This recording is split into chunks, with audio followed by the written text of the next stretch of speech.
Hey guys, it's Thomas from Autogefühl with a special episode on the Mercedes E-Klasse, because this one here just got a vehicle here which is not equipped with everything in it as the usual test cars.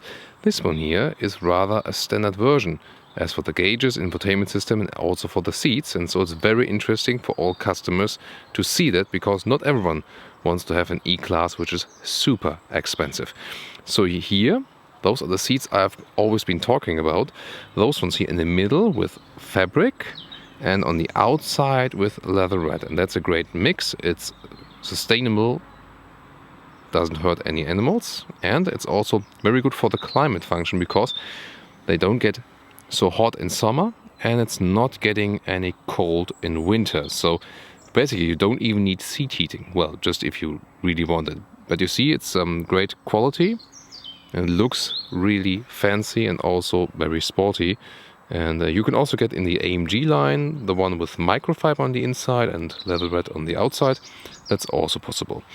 Then also, if we move over to the gauges, you can see here, those ones are the analog instruments. And we'll soon take another look at that one. Also, we have the smaller infotainment screen on the right. So this is a big difference. Let's take a look at that one in detail. So you've seen a lot of our reviews with the E-Klasse, and the manufacturer always puts in the full spec. That means two 12-inch screens next to each other.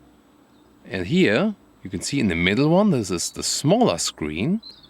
And also then next to it, not the other screen, but the analog instruments. And I think just from the first look, how the interior looks, well, it's not too bad. Of course, the other one, the optional spec with the two infotainment screens, it has a bigger wow effect, but you can easily also live with that here, I think.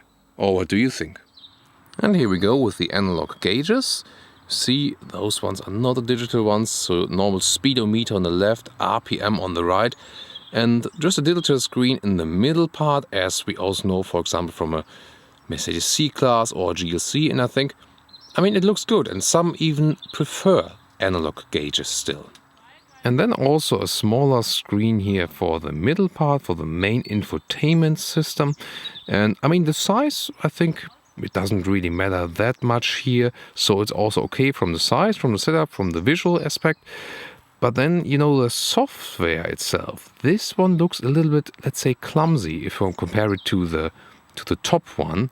But when you are in the map, it doesn't look that different anymore. So just the basic main overview looks different. Here again, if you're browsing inside the map, it's you know, not that different actually. And you can also use the sums, by the way, still. There's also this function that you can use the sums to control the infotainment system. This option is still also available. So that is what I meant. I mean, it looks a little bit old school, I would think. But on the other hand, it's bigger, it's easier to look at, it's not that overwhelming with those super many functions we have in the bigger infotainment screen.